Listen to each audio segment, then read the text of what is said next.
Selanjutnya kita membahas tentang hubungan IRD dengan tabel. Yang pertama kita akan memetakan IRD yang sudah diperoleh atau kita punya tadi sudah dirancang ke dalam bentuk tabel. Di sini penting ya, karena nantinya setelah IRD-nya kita selesaikan, kita punya. Nah, dalam tabelnya itu bagaimana? Karena nanti akan sangat tergantung atau sangat berkaitan erat dengan ketika kita melakukan manajemen data di DBMS. Jadi kita perlu membuat tabel apa saja. Dalam setiap tabel itu atributnya apa saja, atribut mana yang akan menjadi primary key, dan sebagainya. Pemetaan IRD ke tabel artinya kita akan mengkonversi entitas-entitas relasi maupun kardinalitasnya ke dalam tabel-tabel yang saling berhubungan. Ini juga berhubungan dengan atributnya juga ya, termasuk atributnya. Maka langkah untuk pemetaan adalah secara umum seperti ini. Jadi setiap entitas menjadi tabel. Tadi ada entitas mahasiswa, mata kuliah, dan dosen. Nah, itu otomatis setiap entitas akan menjadi tabel. Yang kedua, setiap atribut menjadi kolom di tabel. Nah, atribut-atribut tadi akan menjadi kolom di tabel. Yang ketiga, kardinalitas relasi akan menentukan jumlah tabel yang terbentuk. Karena ada one to one, one to many, many to one, dan many to many. Ini seperti yang sudah dijelaskan tadi. Pada kardinalitas relasi many to many, relasinya akan membentuk suatu tabel yang baru, tabel tersendiri. Untuk one to one, one to many atau many to one, biasanya tidak diperlukan atau tidak akan muncul tabel yang baru. Khusus untuk many to many akan muncul tabel yang baru. Nah, jadi secara umum langkahnya ada 3 ini ya. Kita membuat entitas menjadi tabel, kemudian atributnya menjadi kolom, dan memperhatikan kardinalitas relasinya. Yang pertama, setiap entitas menjadi tabel. Nah, kita perlu melihat contohnya ya. Nanti akan lihat apakah itu entitas kuat atau entitas lemah. Entitas kuat dikonversi ke dalam tabel, di mana kolom tabel akan sama persis dengan atribut yang sudah didefinisikan dalam IRD. Nah, ini contohnya. Saya ambil contoh yang tadi, dosen ada atribut NIP, nama dosen, dan alamat dosen. Ini langsung saja menjadi tabel seperti ini. Ini tabel namanya nanti ada tabel dosen gitu ya. Tabel dosen. Langsung ya, tabel dosen, ada NIP, nama dosen, dan alamat dosen. Nah, ini di sini nanti NIP-nya adalah primary key ya. Kemudian jika entitas itu adalah entitas yang lemah. Entitas lemah menjadi tabel tersendiri. Nah, jadi misal ada entitas lemah, nanti akan kita buatkan tabel tersendiri, di mana tabel tersebut akan memuat kolom foreign key. Jadi akan ada tambahan kolom foreign key, yang foreign key itu nantinya merujuk ke primary key pada entitas kuat. Sebagai contoh, ini yang baru ya, jadi IRD yang lain, ada IRD entitas pegawai, di mana pegawai itu mempunyai nomor pegawai dan nama pegawai sebagai atribut. Misalnya seperti ini ya.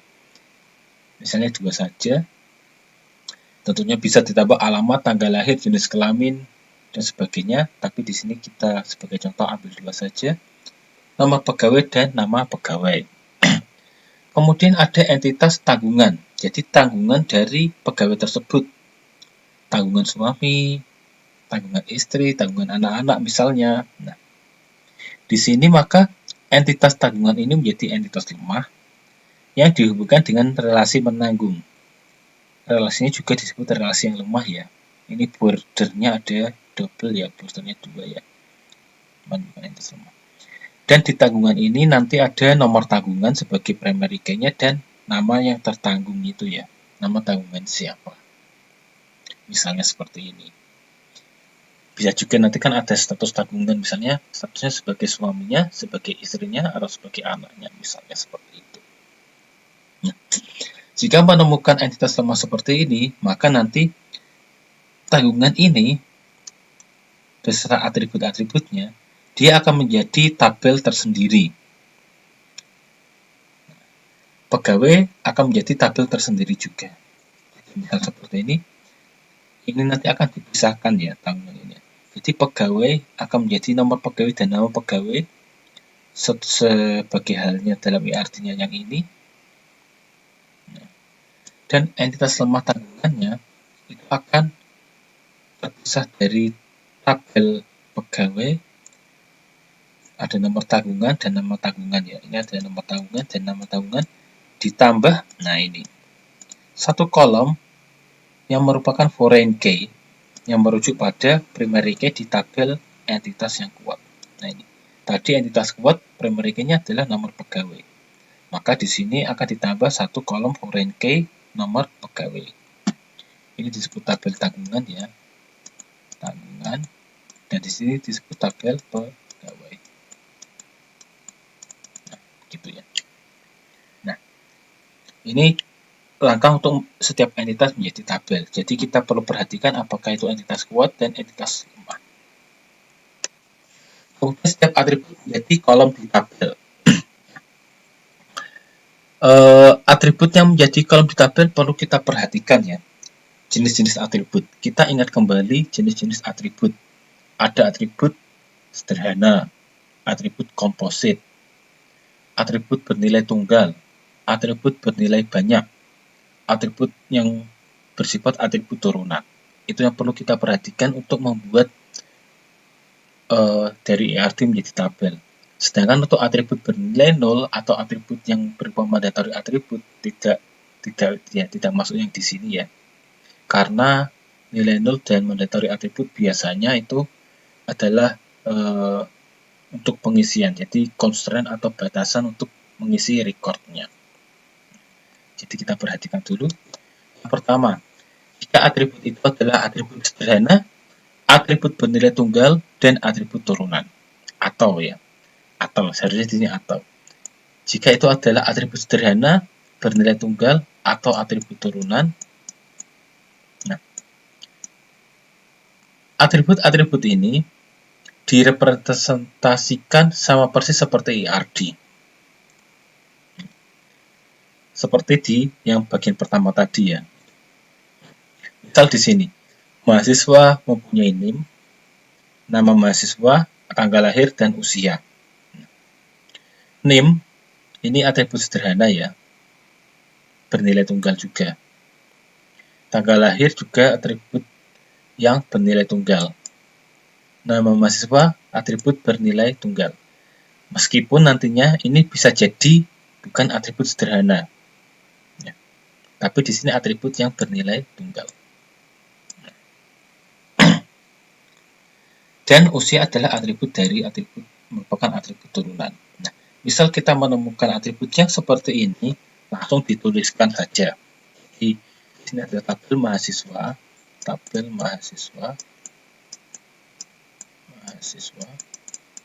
nanti bentuknya seperti ini. NIM langsung dijadikan kolom, nama langsung dijadikan kolom, tanggal lahir langsung dijadikan kolom, usia langsung dijadikan kolom. Langsung, begitu saja. Cepat ya.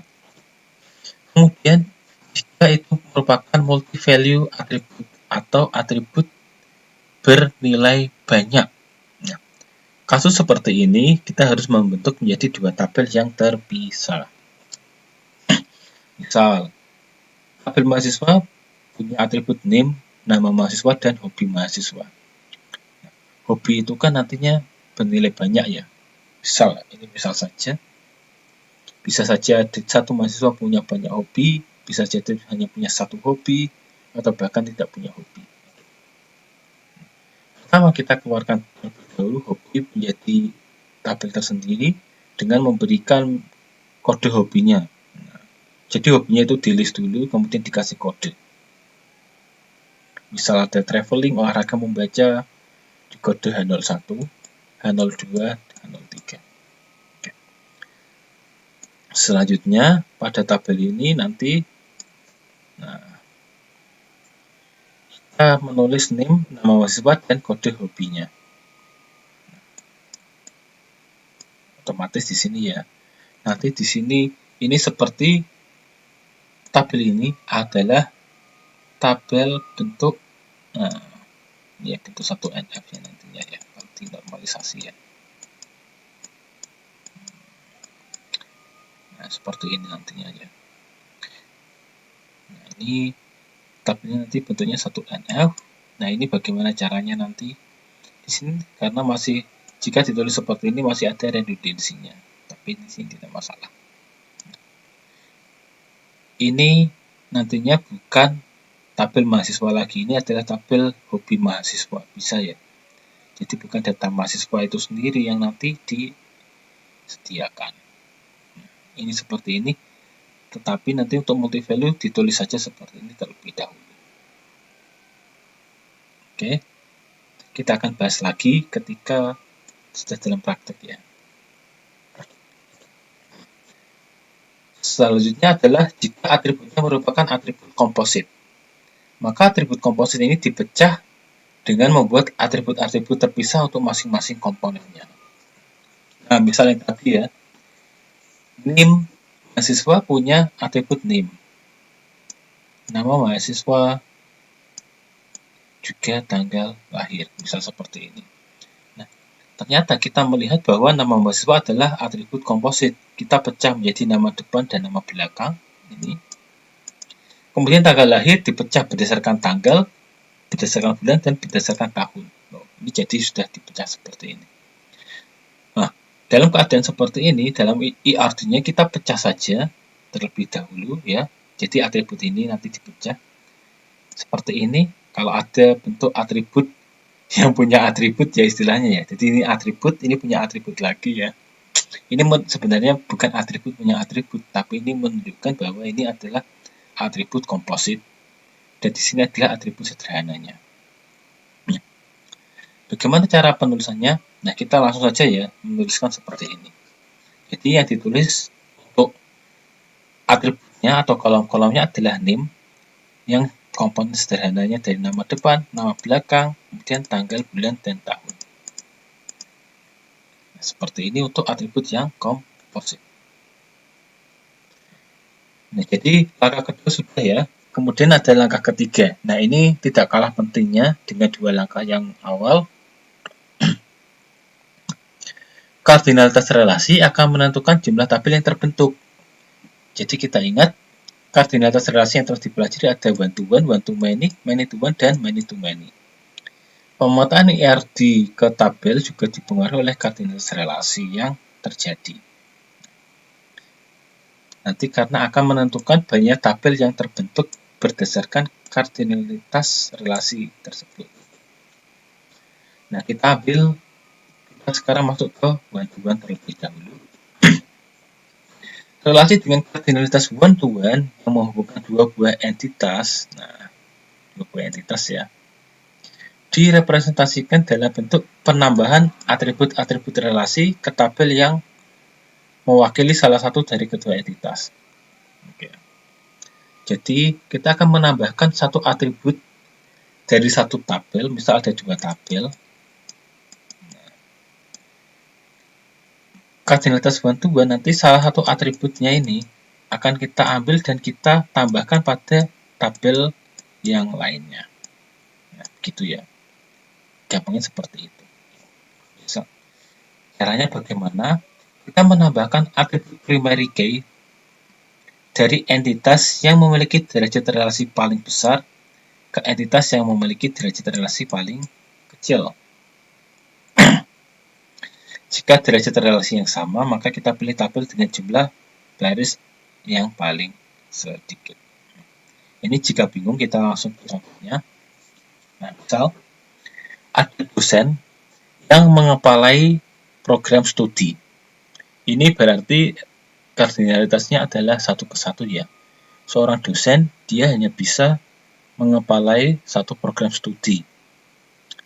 Atau satu program studi itu sudah pasti hanya ada satu kepala program studi. Nah, kalau satu dosen mengepalai satu program studi ini sebenarnya bisa saja ada seorang dosen dia bisa mengepalai lebih dari satu program studi. Kalau seperti itu tergantung dari aturan kampusnya ya. Tapi secara umum kan seorang dosen dia hanya mengepalai satu program studi saja. Dan satu program studi pasti hanya dikepalai oleh seorang dosen. Nah, misalnya seperti ini. Inilah ada atribut-atributnya seperti ini. Kemudian kita lihat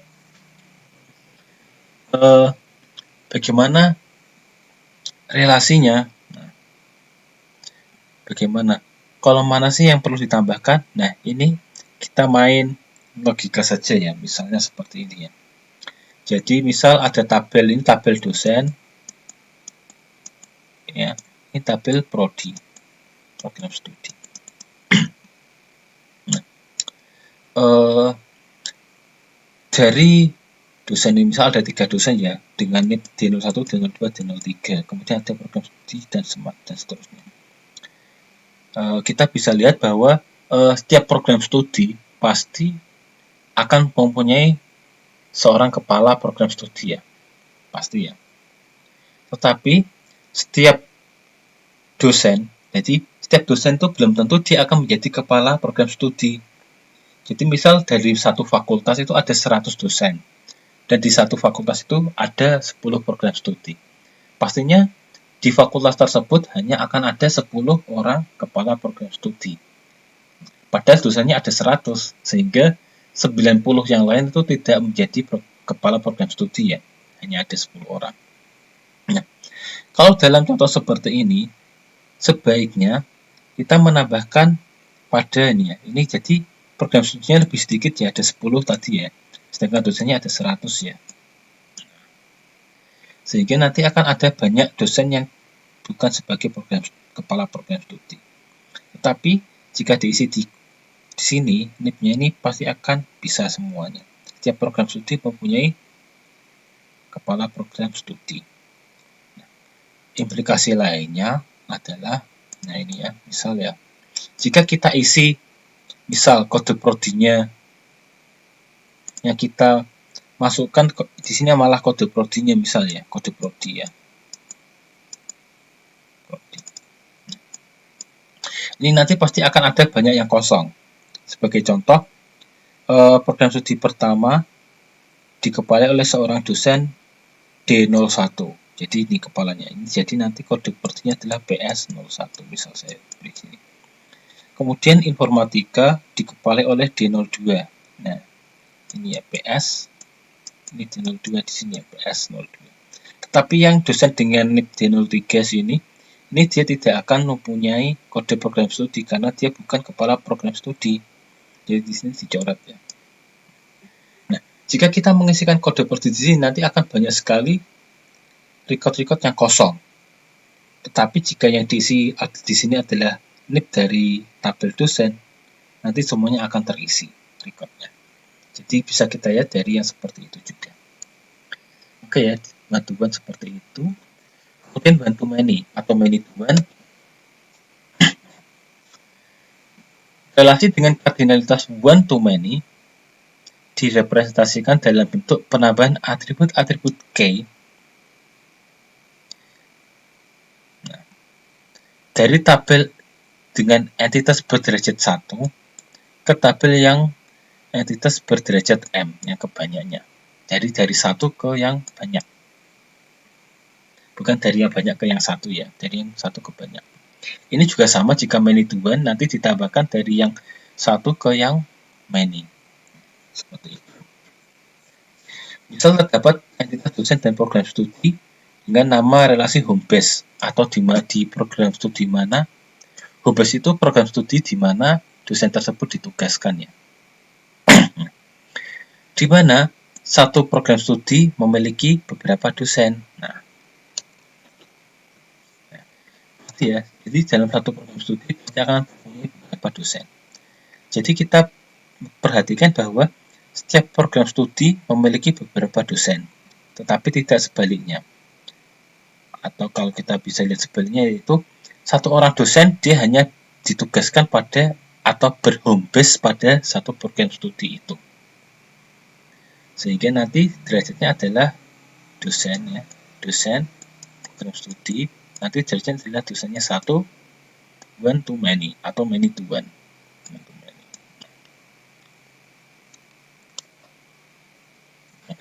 Ini many to one berarti ya, many to one. Sama aja one to many atau many to one, tergantung kita melihatnya. Jadi sih banyak dosen itu akan ditugaskan pada satu program studi, dan satu program studi dia akan memiliki beberapa dosen. Sehingga di sini kita lihat foreign key ini dari tabel diambil dari tabel yang berderajat 1 ke tabel yang berderajat M.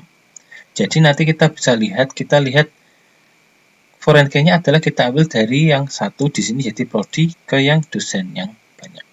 Sehingga misal tabel program studi ya, kita lihat ya, kita bentuk dalam, nah ini ya, tabel program studi dibentuk dalam tabel program studi dengan kode program studi dan nama program studi. Ini ya, dua atribut ya. Jadi pertama gitu. Kemudian kita untuk tabel yang kedua yaitu tabel dosen, ya, tabel dosen. Gimana dosen tadi pada awalnya dia punya atribut NIP, alamat, dan nama dosen. Jadi pada awalnya kita bentuk dulu, nah seperti ini ya, tabel dosen dengan NIP, atribut NIP, nama dosen, dan alamat dosen. Selanjutnya untuk menghubungkan kedua tabel ini kita perlu menambah satu foreign key. Nah, foreign key ini ditempatkan pada tabel yang relasinya adalah berderajat many. Karena tadi yang berderajat many adalah tabel dosen, maka kita tempatkan foreign key adalah di tabel dosen ini. Foreign key-nya apa? Foreign key-nya adalah primary key dari tabel yang berderajat 1 atau tabel program studi. Jadi tabel program studi tadi primary key-nya adalah kode prodi, sehingga kode prodi ini kita tambahkan sebagai kolom baru di tabel dosen. Seperti ini. Nah, begitu ya. Jadi di sini kardinalitas untuk yang one to many atau many to one. Begitu caranya. Kemudian yang terakhir ada kardinalitas many to many. Nah, ini khusus pada many to many. Relasi dengan kardinalitas many to many diwujudkan dalam bentuk tabel khusus yang memiliki atribut foreign key yang berasal dari primary key dari entitas-entitas yang dihubungkannya. Jadi misal ada dua tabel, kita hubungkan ini. Ternyata relasinya adalah many to many ya. Ini nanti karena many to many, ini kan pasti punya primary key, ini pasti punya primary key, maka kita akan punya tabel baru di mana kolom-kolomnya adalah foreign key. Foreign key, nah, ini foreign key diambil dari sini ya. Ini foreign key diambil dari tabel yang satu lagi. Kemudian atribut-atribut lainnya. Begitu nanti. Nanti akan ada tabel ketiga. Seperti itu contohnya. Jadi, terdapat entitas mahasiswa dan mata kuliah sebagai contoh dengan relasi mahasiswa mengambil atau mempelajari mata kuliah. Contoh kita yang tadi. Di sini relasinya adalah kardinalitasnya satu mahasiswa dapat mengambil beberapa mata kuliah. Begitu pula sebaliknya, satu mata kuliah dapat diambil oleh beberapa mahasiswa. Sehingga kardinalitas relasinya adalah many to many. Relasi mengambil atau mempelajari mata kuliah tadi kita jadikan entitas baru atau tabel baru yang dimana minimal dia akan punya dua atribut foreign key yang diambil dari primary key dari entitas mahasiswa dan entitas mata kuliah, yaitu minimal dua foreign key ini. Kemudian selain dua foreign key ini atributnya, kita juga bisa menambah satu primary key baru untuk tabel tersebut. Atau kita bisa menambahkan juga atribut baru, misalnya atribut nilai. Nah, nilai. Nanti tabel ini kita bisa tuliskan menjadi tabel nilai. Misal atributnya adalah atribut nilai. Gitu ya. Nah, ini contohnya relasi tabel yang tadi dari IRD yang sudah kita peroleh tadi. Jadi tabel mahasiswa seperti ini ya. Kemudian dari tabel mata kuliah tentunya seperti ini. Ini dua tabel yang awal, dan NIM di sini menjadi primary key, kode mata kuliah di sini menjadi primary key. Di sini adalah tabel yang baru. Ini tabel mahasiswa, ini tabel mata kuliah. Nah, entitas ini, relasi ini akan menjadi entitas baru yang kita tulis menjadi seperti ini bentuknya. Ada NIM, diambil dari sini NIM-nya, kode mata kuliah menjadi ini. Kemudian kita bisa mengambil atau menambah, misal ya, atribut baru misalnya nilai. Jadi di sini nanti tabelnya menjadi tabel nilai. Disebut tabel nilai juga boleh. 88, 82, 83. Nah, di sini akan muncul pertanyaan, mana primary key-nya? Nah, karena tadi NIM adalah foreign key ya. Kode mata kuliah juga foreign key. Nah, key-nya. Primary key-nya yang mana? Apakah kita anggap saja name di sini karena name ini primary key dari tabel mahasiswa, atau primary key-nya adalah kode mata kuliah? Jawabannya adalah bukan name ataupun kode mata kuliah sebagai primary key. Kita ingat ya, nantinya dalam satu tabel, terutama dalam praktikum dengan DBMS nantinya, itu satu tabel itu sebaiknya itu punya primary key. Jadi setiap tabel sebaiknya punya primary key. Oke. Sehingga di sini apa itu primary key-nya? Primary key adalah gabungan dari name dan kode mata kuliah ini. Itulah primary key-nya. Jadi ini kita ingat kembali ini. Jadi primary key yang lebih dari satu atribut, atau primary key-nya komposit nantinya ya. Komposit ya, karena lebih dari satu atribut yang menjadi primary key. Jadi primary key-nya adalah name dan kode mata kuliah secara bersamaan. Nah, kemudian pasti nantinya dalam praktikum dengan MySQL nanti tentunya akan sulit menggunakan name dan kode mata kuliah sebagai primary key secara bersamaan, karena primary key hanya bisa ditentukan pada satu kolom atau satu atribut ketika menggunakan MySQL misalnya. Nah, ini bisa disiasati. Nanti dalam MySQL itu akan ada penomoran primary key secara otomatis ya. Kita bisa menuliskan misalnya atribut nomor urut. Nah, nomor urut. Gitu saja itu tidak masalah.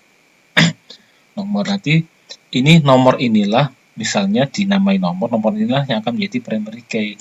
1, 2, 3 dan seterusnya. Nanti ada. Jadi kalau dalam praktik nanti kalau kita menemukan keadaan seperti ini, nanti primary key-nya itu bisa diisikan secara otomatis. Seperti ini. Nah, ini untuk kardinalitas many to many. Oke, ini adalah langkah-langkah bagaimana cara kita melakukan pemetaan atau mapping dari IRD yang sudah kita peroleh, yang sudah kita desain menjadi struktur tabel dalam basis data. Ini sangat penting nantinya dalam praktikum ya, dalam pembuatan basis data dengan DBMS ya. Jadi ini benar-benar harap bisa diperhatikan. Selanjutnya akan kita bahas pada video berikut.